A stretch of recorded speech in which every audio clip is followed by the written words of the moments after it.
এটি বলা যায় যে চলন বিলের শেষ অংশ বা শুরু অংশ বলা যেতে পারে।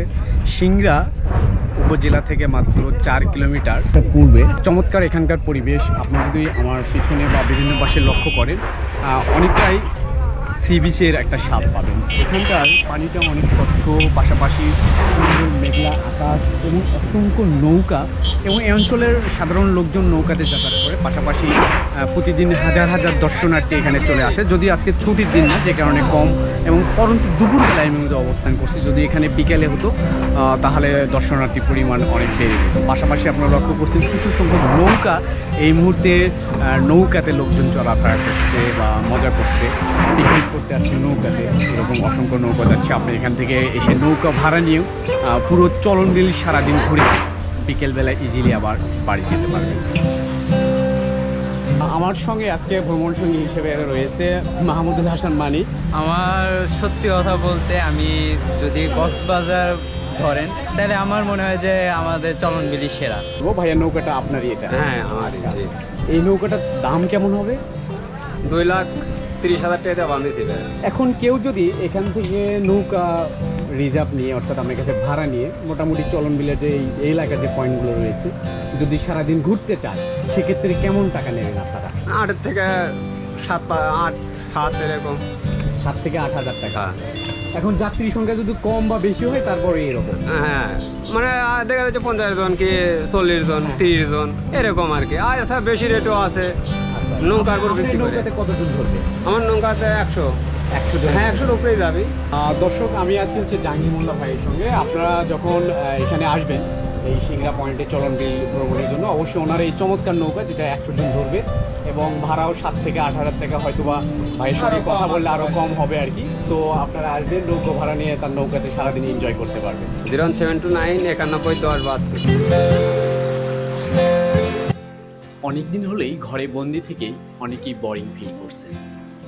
তাদেরকে আমি বলবো, প্রকৃতির এমন দর্শনীয় রূপ দেখার জন্য এই সময় নাটোরের চলন বিলে আসতে পারেন।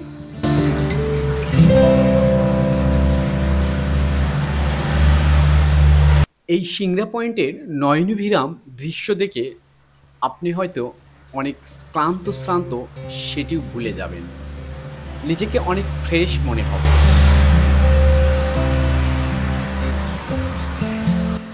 ঠিক এই সিংড়া পয়েন্টেই রয়েছে চলন বিলের আরেকটি দর্শনীয় রূপ, সেটি হচ্ছে এই রিসোর্টটি। এই রিসোর্টেও সারাদিন আপনি সময় কাটিয়ে দিতে পারবেন। চলুন এবার আপনাদেরকে আমি পুরো চলন বিল ঘুরিয়ে ঘুরিয়ে দেখাবো। প্রকৃতির যে নয়নভিরাম দৃশ্য, প্রকৃতির যে স্বাদ, সেটা আমি আপনাদেরকে হাড়ে হাড়ে অনুভব করাবো। এমন সুন্দর দর্শনীয় রূপ কার না ভালো লাগে? আমি তো এখানকার দর্শনীয় রূপে প্রেমে মজে গেছি। বিলের চলছি, মাঝে মধ্যে এরকম নৌকা আসছে,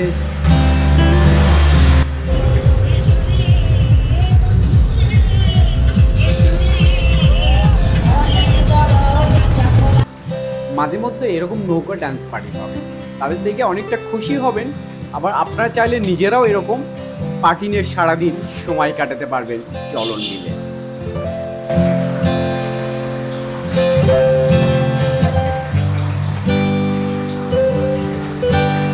প্রায় 10 বছর আগে আমি সেন্ট মার্টিনে গিয়েছিলাম। ঠিক এই শার্টটাই সেন্ট মার্টিনে যাওয়ার সময় জাহাজ থেকে পাওয়া যায়। সেটা আমি এই চলন বিলেই পাচ্ছি। জানি না সেন্ট মার্টিনে আবার যেতে পারবো কিনা, হয়তো নাও পারতে পারি। তবে এই গ্রামগুলোর রূপ দেখে আমি বারবার বিস্মিত হয়ে যাচ্ছি। হয়তো এই গ্রামের লোকজন অত্যন্ত কষ্টে থাকে, কিন্তু আমার চোখে বা আপনার চোখে অনেকটা ভালোই লাগছে। কারণ গ্রামগুলো বিলের পানিতে সুন্দরভাবে জেগে আছে, যার রূপ আসলে বর্ণনা করা হতো না। দর্শক, আমরা তিসিখালীর মাজার নিয়ে পরবর্তী এপিসোডে দেখা হবে আপনাদের সাথে। আমরা চলন বিলকে বেশ কয়েকটি এপিসোডে সাজাইছি। আশা করছি প্রতিটি ভিডিও নোটিফিকেশন পাওয়া মাত্র দেখে নেবেন।